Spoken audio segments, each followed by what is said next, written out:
ತಾರಕಕ್ಕೇರಿದ Iran Israel ಸಂಘರ್ಷ. ಭಾರತಕ್ಕೆ ಏನೆಲ್ಲ ಪೆಟ್ಟು, ಪೆಟ್ರೋಲ್ ಮತ್ತೆ ಏರುತ್ತಾ? ವಿಜಯ ಕರ್ನಾಟಕ ವೆಬ್ ವೀಕ್ಷಕರಿಗೆ ನಮಸ್ಕಾರ. ನಾನು ಶಿವಮೂರ್ತಿ ಸೊರಬ. ಇಸ್ರೇಲ್ ಹಾಗೂ ಇರಾನ್ ನಡುವಿನ ಸಂಘರ್ಷ ದಿನೇ ದಿನೇ ತಾರಕಕ್ಕೇರ್ತಾ ಇದೆ. ಉಭಯ ದೇಶಗಳ ಮಧ್ಯೆ ಅಣ್ವಸ್ತ್ರ ಸಮರ ಏರ್ಪಡುವ ಸಾಧ್ಯತೆಯೂ ಇದೆ. ಮಧ್ಯಪ್ರಾಚ್ಯ ಹೊತ್ತಿ ಉರಿತಾ ಇದ್ದು ದಾಳಿ ಪ್ರತಿದಾಳಿ ಸಾಮಾನ್ಯ ಎಂಬಂತಾಗಿದೆ. ಈಗ ಇಸ್ರೇಲ್ಗೆ ಅಮೆರಿಕ ಬಹಿರಂಗವಾಗಿ ಬೆಂಬಲವನ್ನ ಘೋಷಿಸಿ ಇರಾನ್ ಮೇಲೆ ದಾಳಿ ನಡೆಸಿರುವುದು ಬಿಕ್ಕಟ್ಟು ಮತ್ತಷ್ಟು ಉಲ್ಬಣವಾಗುವ ಲಕ್ಷಣಗಳು ಕಾಣ್ತಾ ಇವೆ. ಇದರ ಮಧ್ಯೆಯೇ ಎರಡು ದೇಶಗಳ ಸಂಘರ್ಷವು ಭಾರತದ ಮೇಲೆ ಹಲವು ಪರಿಣಾಮ ಬೀರುವ ಸಾಧ್ಯತೆ ಹೆಚ್ಚಾಗಿದೆ. ಎರಡು ದೇಶಗಳ ಜೊತೆ ಭಾರತವು ದ್ವಿಪಕ್ಷೀಯ ಸ್ನೇಹದ ಜೊತೆಗೆ ವ್ಯವಹಾರಿಕ ಸಂಬಂಧವನ್ನ ಹೊಂದಿದೆ.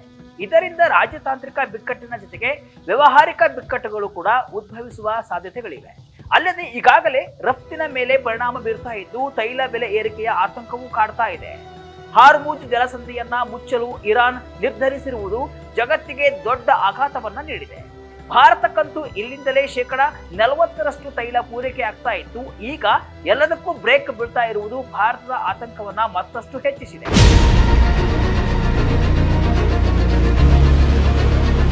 ಹೌದು, ಇಸ್ರೇಲ್ ಹಾಗೂ ಇರಾನ್ ನಡುವಿನ ಸಂಘರ್ಷ ಕೈ ಮೀರಿದೆ. ಸಮರಕ್ಕೆ ಅಮೆರಿಕ ಎಂಟ್ರಿಯೊಂದಿಗೆ 3ನೇ ಮಹಾಯುದ್ಧಕ್ಕೆ ಮುನ್ನುಡಿ ಬರದಾಗಿದೆ. ಈಗ ಚೀನಾ ಅಥವಾ ರಷ್ಯಾ ಸಮರದೊಳಗೆ ಪ್ರವೇಶಿಸಿದ್ರೆ 3ನೇ ಮಹಾಯುದ್ಧ ನಡೆಯುವುದು ಕನ್ಫರ್ಮ್. ಮಧ್ಯಪ್ರಾಚ್ಯ ಸಂಘರ್ಷದಿಂದ ಭಾರತದ ಮೇಲೆ ಭಾರಿ ಎಫೆಕ್ಟ್ ಆಗಲಿದೆ. ಈಗಾಗಲೇ ದಾಳಿ ಪ್ರತಿದಾಳಿಯಿಂದ ಭಾರತದ ರಫ್ತಿನ ಮೇಲೆ ಭಾರಿ ಪರಿಣಾಮ ಉಂಟಾಗ್ತಾ ಇದೆ. ಉಭಯ ದೇಶಗಳ ಕಾಳಗದಿಂದ Iraq, Jordan, Lebanon, Syria, Yemen ಸೇರಿ ಹಲವು ರಾಷ್ಟ್ರಗಳಿಗೆ ಸರಕುಗಳನ್ನ ರಫ್ತು ಮಾಡಲು ಸಾಧ್ಯವಾಗ್ತಾ ಇಲ್ಲ. 16 ದೇಶಗಳಿಗೆ ಉತ್ಪನ್ನಗಳ ಸಾಗಣೆಗೆ ಈಗಾಗಲೇ ತಡೆ ಹಿಡಿಯಲಾಗಿದೆ. ಇದು ಭಾರತಕ್ಕೆ ದೊಡ್ಡ ಸಮಸ್ಯೆಯನ್ನ ಸೃಷ್ಟಿಸಿದೆ. ಇರಾನ್ ಇಸ್ರೇಲ್ ಜೊತೆ ಭಾರತದ ಸಂಬಂಧ ಹೇಗಿದೆ? 2024-25ರಲ್ಲಿ ಎರಡು ದೇಶಗಳಿಗೆ ಎಷ್ಟು ರಫ್ತು ಆಮದು? ಮಧ್ಯಪ್ರಾಚ್ಯ ಸಂಘರ್ಷ ಭಾರತಕ್ಕೆ ಬಿಗ್ ರಾಜತಾಂತ್ರಿಕ ಸವಾಲು. ಭಾರತವು ಕಳೆದ ಆರ್ಥಿಕ ವರ್ಷ ಅಂದ್ರೆ 2024-25ರಲ್ಲಿ ಇರಾನ್ಗೆ 10,736 ಕೋಟಿ ರೂಪಾಯಿ ಮೌಲ್ಯದ ಉತ್ಪನ್ನಗಳನ್ನ ರಫ್ತು ಮಾಡಿದೆ. ಬಾಸುಮತಿ ಅಕ್ಕಿ, ಬಾಳೆಹಣ್ಣು, ಬಂಗಾಳದ ಬೇಳೆ ಸೇರಿ ಹಲವು ಉತ್ಪನ್ನಗಳನ್ನ ರಫ್ತು ಮಾಡಿದೆ. ಅದೇ ರೀತಿ 3,818 ಕೋಟಿ ರೂಪಾಯಿ ಮೌಲ್ಯದ ಉತ್ಪನ್ನಗಳನ್ನ ಆಮದು ಮಾಡಿಕೊಂಡಿದೆ. ಇಸ್ರೇಲ್ ಜೊತೆಗೆ ಭಾರತವು ಪ್ರಮುಖ ವ್ಯಾಪಾರ ನಂಟು ಹೊಂದಿದೆ. ಕಳೆದ ಹಣಕಾಸು ವರ್ಷದಲ್ಲಿ ಭಾರತವು 18,182 ಕೋಟಿ ರೂಪಾಯಿ ಮೌಲ್ಯದ ಉತ್ಪನ್ನಗಳನ್ನ ರಫ್ತು ಮಾಡಿದೆ. ಅದೇ ರೀತಿ 13,853 ಕೋಟಿ ರೂಪಾಯಿ ಮೊತ್ತದ ಉತ್ಪನ್ನಗಳನ್ನ ಆಮದು ಮಾಡಿಕೊಂಡಿದೆ.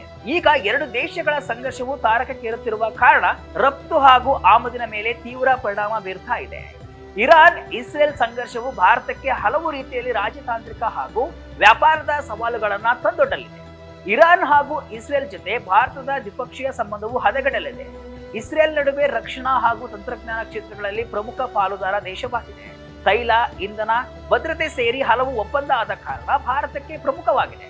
ಹೀಗಾಗಿ ಭಾರತವು ಉಭಯ ದೇಶಗಳ ಹಿತದೃಷ್ಟಿಯಿಂದಾಗಿ ಯಾರ ಪರ ನಿಲುವು ತಾಳ್ಬೇಕು ಎಂಬ ಇಕ್ಕಟ್ಟಿಗೆ ಸಿಲುಕಿದೆ. ಅದರ ಮಧ್ಯೆಯೇ ಕಾಂಗ್ರೆಸ್ ಸೇರಿ ಹಲವು ಪ್ರತಿಪಕ್ಷಗಳು ಭಾರತವು ಇರಾನ್ ಪರ ನಿಲ್ಬೇಕು ಅಂತ ಆಗ್ರಹವನ್ನ ಮಾಡ್ತಾ ಇವೆ. ಭಾರತದಲ್ಲಿ ಪೆಟ್ರೋಲ್, ಡೀಸೆಲ್ ದರ ಏರುತ್ತಾ? ಮೊದಲೇ ದೊಡ್ಡ ಅನಾಹುತವನ್ನ ಗ್ರಹಿಸಿತ್ತ ಭಾರತ. ತೈಲದ ಆಮದು ಹೆಚ್ಚಳ ಸಂಘರ್ಷದ ಹಿನ್ನೆಲೆಯಲ್ಲಿ ಮುಂದಾಗಬಹುದಾದಂತಹ ಭಾರಿ ಅನಾಹುತವನ್ನ ಮೊದಲೇ ಪ್ರೆಡಿಕ್ಟ್ ಮಾಡಿದ್ದ ಭಾರತವು ರಷ್ಯಾ, ಅಮೆರಿಕ, ಸೌದಿ ಅರೇಬಿಯಾದಿಂದ ಜನವರಿಯಲ್ಲಿ ಹೆಚ್ಚೆಚ್ಚು ತೈಲವನ್ನ ಖರೀದಿಸಿದೆ. ಇರಾನ್ ಇಸ್ರೇಲ್ ಸಂಘರ್ಷದಿಂದಾಗಿ ತೈಲ ಬೆಲೆ ಏರಿಕೆ ಆದ್ರೆ ತೈಲ ಪೂರೈಕೆ ಕೊರತೆ ಸಾಧ್ಯತೆ ಇರುವುದರಿಂದ ಭಾರತವು ಖರೀದಿ ಪ್ರಮಾಣವನ್ನ ಹೆಚ್ಚಿಸಿದೆ. ಇದನ್ನ ಜಾಗತಿಕ ವ್ಯಾಪಾರ ವಹಿವಾಟು ಸಂಸ್ಥೆ ಕೆಪ್ಲರ್ನ ವರದಿ ಖಚಿತಪಡಿಸಿದೆ. ಭಾರತವು ರಷ್ಯಾದಿಂದ ಪ್ರತಿದಿನ 20ರಿಂದ 22 ಲಕ್ಷ ಬ್ಯಾರೆಲ್ ತೈಲವನ್ನ ಖರೀದಿ ಮಾಡುತ್ತೆ. ಇದು ಕಳೆದ 2 ವರ್ಷಗಳಲ್ಲಿಯೇ ಗರಿಷ್ಠ ಖರೀದಿ ಎನಿಸಿದೆ. ಅಷ್ಟೇ ಅಲ್ಲ, America, Saudi Arabia, UAE, Kuwait ಹಾಗೂ ಇರಾಕ್ಗಿಂತ ಹೆಚ್ಚು ಪ್ರಮಾಣದ ತೈಲವನ್ನ ರಷ್ಯಾದಿಂದ ಖರೀದಿಸಲಾಗ್ತಾ ಇದೆ. ಭಾರತವು ಜೂನ್ನಲ್ಲಿ ಉಳಿದಿರುವ ಪ್ರತಿದಿನದಿಂದ ರಷ್ಯಾದಿಂದ ಸರಾಸರಿ 20 ಲಕ್ಷ ಬ್ಯಾರೆಲ್ ತೈಲ ಖರೀದಿಗೆ ತೀರ್ಮಾನಿಸಿದೆ. ಅಮೆರಿಕದಿಂದ ಮೇ ತಿಂಗಳಿನಲ್ಲಿ ನಿತ್ಯ 2.8 ಲಕ್ಷ ಬ್ಯಾರೆಲ್ ತೈಲವನ್ನ ಖರೀದಿಸಿತು. ಈಗ ಅದನ್ನ 4.39 ಲಕ್ಷ ಬ್ಯಾರೆಲ್ಗಳಿಗೆ ಏರಿಕೆ ಮಾಡಿದೆ. ಮೇ ತಿಂಗಳಿನಲ್ಲಿ ರಷ್ಯಾದಿಂದ ನಿತ್ಯ 19.6 ಲಕ್ಷ ಬ್ಯಾರೆಲ್ ತೈಲವನ್ನ ಖರೀದಿ ಮಾಡಲಾಗಿದೆ.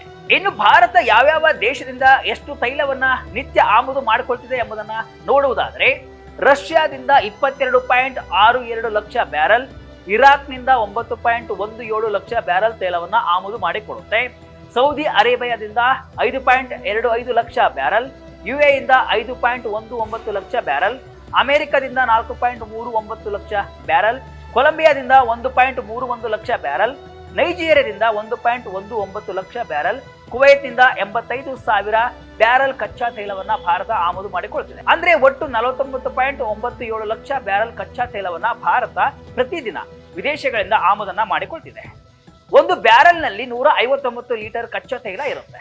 ಅಂದ್ರೆ ಭಾರತ ಪ್ರತಿದಿನ 7,945.23 ಲಕ್ಷ ಲೀಟರ್ ಕಚ್ಚಾ ತೈಲವನ್ನ ಆಮದು ಮಾಡಿಕೊಳ್ತಿದೆ.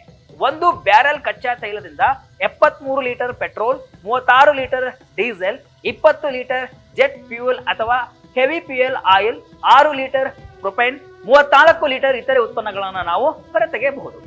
ಇದಕ್ಕೆ ಬೇರೆ ಬೇರೆ ಉತ್ಪನ್ನವನ್ನ ಸೇರಿಸಿ ಇಷ್ಟೆಲ್ಲ ಲೀಟರ್ ಬೇರೆ ಬೇರೆ ಇಂಧನಗಳನ್ನ ಉತ್ಪಾದನೆ ಮಾಡಲಾಗ್ತದೆ. ಹಾರ್ಮುಜ್ ಜಲಸಂಧಿ ಕ್ಲೋಸ್ಗೆ ಇರಾನ್ ನಿರ್ಧಾರ. ಜಗತ್ತು ಭಾರತದ ಮೇಲೆ ಖಮೇನಿ ಬಿಗ್ ತೈಲ ಬಾಂಬ್. ಹಾರ್ಮುಜ್ ಜಲಸಂಧಿ ಮುಚ್ಚಲು ಇರಾನ್ ನಿರ್ಧಾರ. ತೈಲ ಬೆಲೆ ಏರಿಕೆ. ಇನ್ನು ಇಸ್ರೇಲ್ ನಿರಂತರವಾಗಿ ದಾಳಿ ನಡೆಸುತ್ತಿರುವ ಕಾರಣ ಹಾರ್ಮುಜ್ ಜಲಸಂಧಿಯನ್ನ ಮುಚ್ಚಲು ಇರಾನ್ ಸಂಸತ್ತು ಅನುಮೋದನೆಯನ್ನ ನೀಡಿದೆ. ಹಾರ್ಮುಜ್ ಜಲಸಂಧಿ ಮುಚ್ಚಿದ್ರೆ ತೈಲದ ಪೂರೈಕೆಗೆ ಪೆಟ್ಟು ಬಿದ್ದು ಒಂದು ಕಚ್ಚಾ ತೈಲದ ಬೆಲೆ $400ಗೆ ಏರಿಕೆಯಾಗುವ ನಿರೀಕ್ಷೆ ಇದೆ. ಈಗ ಒಂದು ಬ್ಯಾರಲ್ ಕಚ್ಚಾ ತೈಲದ ಬೆಲೆ $75 ರಿಂದ $77 ಇದೆ. ಹಾರ್ಮುಜ್ ಜಲಸಂಧಿಯು ಸಂಕೀರ್ಣವಾದ ಜಲಮಾರ್ಗವಾಗಿದ್ದು ಹಿಂದೂ ಮಹಾಸಾಗರವನ್ನ ಸಂಪರ್ಕಿಸುವ ಏಕೈಕ ಸಿರೂಟ್ ಆಗಿದೆ. ಇದರಿಂದ ಕಚ್ಚಾ ತೈಲದ ಪೂರೈಕೆಗೆ ಪೆಟ್ಟು ಬೀಳಲಿದೆ ಅಂತ ಹೇಳಲಾಗ್ತಿದೆ. ಈ ಜಲಸಂಧಿಯ ಮೂಲಕವೇ ಭಾರತ 60% ರಿಂದ 65% ತೈಲವನ್ನ ಆಮದು ಮಾಡಿಕೊಳ್ತಿದೆ. ಪ್ರಮುಖವಾಗಿ ಜಲಸಂಧಿಯನ್ನ ಮುಚ್ಚುವುದರಿಂದ ಜಾಗತಿಕ ತೈಲ ಬೆಲೆಗಳಲ್ಲಿ ತೀವ್ರ ಏರಿಕೆಯಾಗುತ್ತೆ. ಇದು ವಿಶ್ವದಾದ್ಯಂತ ತಕ್ಷಣದ ಹಣದುಬ್ಬರದ ಪರಿಣಾಮಕ್ಕೆ ಕಾರಣವಾಗುತ್ತೆ. ಇದು ಇರಾನ್ಗೆ ಆರ್ಥಿಕವಾಗಿ ತಾನೇ ಆತ್ಮಹತ್ಯೆ ಮಾಡಿಕೊಂಡಂತೆ. ಯಾಕಂದ್ರೆ ಅದರ ಸ್ವಂತ ತೈಲ ರಫ್ತು ಕೂಡ ಇದೇ ಮಾರ್ಗವನ್ನ ಬಳಸುತ್ತೆ. ಇರಾನ್ನ ತೈಲದ ಅತಿ ದೊಡ್ಡ ಖರೀದಿದಾರನಾದ ಚೀನಾಕ್ಕೆ ಇದು ದೊಡ್ಡ ಹಾನಿಯನ್ನ ಉಂಟು ಮಾಡುತ್ತೆ. ಇರಾನ್ನ ಈ ಕ್ರಮದಿಂದ ನೆರೆಯ ಗಲ್ಫ್ ರಾಷ್ಟ್ರಗಳು ರೊಚ್ಚಿಗೆಳುವ ನಿರೀಕ್ಷೆ ಇದೆ. ಇದು ಇರಾನ್ ಹಾಗೂ ಅರಬ್ ರಾಷ್ಟ್ರಗಳ ಸಂಘರ್ಷಕ್ಕೂ ಕೂಡ ಕಾರಣ ಆಗಬಹುದು. ಅದಲ್ಲದೆ ಹಾರ್ಮುಜ್ ಜಲಸಂಧಿಯ ಇದು ವಿಶ್ವದ ಅತ್ಯಂತ ಪ್ರಮುಖ ತೈಲ ಸಾಗಣೆಯ ಆಯಕಟ್ಟಿನ ಸ್ಥಳಗಳಲ್ಲಿ ಒಂದಾಗಿದೆ. ಇದು ಒಮನ್ ಮತ್ತು ಇರಾನ್ ನಡುವೆ ಇದೆ. ಈ ಜಲಸಂಧಿಯು ಪರ್ಷಿಯನ್ ಕೊಲ್ಲಿಯನ್ನ ಒಮನ್ ಕೊಲ್ಲಿ ಮತ್ತು ಅರಬ್ಬಿ ಸಮುದ್ರಕ್ಕೆ ಸಂಪರ್ಕಿಸುತ್ತೆ. ಜಾಗತಿಕ ಆರ್ಥಿಕತೆಯು ಇದರ ಮೂಲಕ ಹರಿಯುವ ತೈಲವನ್ನ ಹೆಚ್ಚು ಅವಲಂಬಿಸಿರುವುದರಿಂದ ಇದು ಜಗತ್ತಿಗೆ ಬಹಳ ಮುಖ್ಯವಾಗಿದೆ. ಜಲಸಂಧಿಯ ಅತ್ಯಂತ ಕಿರಿದಾದ ಹಂತದಲ್ಲಿ 33 ಕಿಲೋಮೀಟರ್ ಅಗಲವಿದ್ದು ಹಡಗು ಸಾಗುವ ಮಾರ್ಗ ಕೇವಲ 3 ಕಿಲೋಮೀಟರ್ ಅಗಲವಿದೆ. ಇಲ್ಲಿ ಇರಾನ್ ನಿಯಂತ್ರಣವಿದೆ. ವಿಶ್ವದ ಒಟ್ಟು ತೈಲ ಬಳಕೆಯ ಸುಮಾರು 1/5 ಭಾಗವು ಈ ಜಲಸಂಧಿಯ ಮೂಲಕ ಹಾದು ಹೋಗುತ್ತೆ. Saudi Arabia, Iran, UAE, Kuwait ಮತ್ತು ಇರಾಕ್ನಂತಹ ಪ್ರಮುಖ ತೈಲ ಉತ್ಪಾದಕ ದೇಶಗಳು ತಮ್ಮ ಕಚ್ಚಾ ತೈಲವನ್ನ ಮುಖ್ಯವಾಗಿ ಏಷ್ಯಾಕ್ಕೆ ರಫ್ತು ಮಾಡಲು ಇದನ್ನ ಬಳಸುತ್ತವೆ. ಈ ಪ್ರದೇಶದಲ್ಲಿ ವಾಣಿಜ್ಯ ಹಡಗುಗಳನ್ನ ರಕ್ಷಿಸಲು ಅಮೆರಿಕ 5ನೇ ನೌಕಾಪಡೆಯನ್ನ ಸಮೀಪದ ಬಹರೇನ್ನಲ್ಲಿ ನಿಯೋಜಿಸಲಾಗಿದೆ. ಒಟ್ಟಿನಲ್ಲಿ ಹೇಳುವುದಾದ್ರೆ ಇರಾನ್ ಇಸ್ರೇಲ್ ಸಂಘರ್ಷವು ಭಾರತವನ್ನ ಒಂದು ರೀತಿಯ ಹಗ್ಗದ ಮೇಲಿನ ನಡಿಗೆಗೆ ದೂಡಿದೆ. ಒಂದೆಡೆ ದಶಕಗಳ ರಾಜತಾಂತ್ರಿಕ ಸ್ನೇಹ, ಇನ್ನೊಂದೆಡೆ ದೇಶದ ಆರ್ಥಿಕತೆಗೆ ಜೀವನಾಡಿಯಾಗಿರುವ ತೈಲ ಭದ್ರತೆ ಮತ್ತು ವ್ಯಾಪಾರ. ಭಾರತ ತೆಗೆದುಕೊಳ್ಳುವ ಪ್ರತಿಯೊಂದು ಹೆಜ್ಜೆಯು ನಿರ್ಣಾಯಕ. ಸದ್ಯಕ್ಕೆ ತೈಲ ಆಮದು ಮಾಡಿಕೊಂಡು ಪರಿಸ್ಥಿತಿ ನಿಭಾಯಿಸ್ತಾ ಇದ್ರೂ ಕೂಡ ಈ ಯುದ್ಧ ಮುಂದುವರೆದ್ರೆ ಭಾರತದ ಆರ್ಥಿಕತೆಯ ಸ್ಥಿರತೆಗೆ ದೊಡ್ಡ ಸವಾಲು ಎದುರಾಗಲಿದೆ.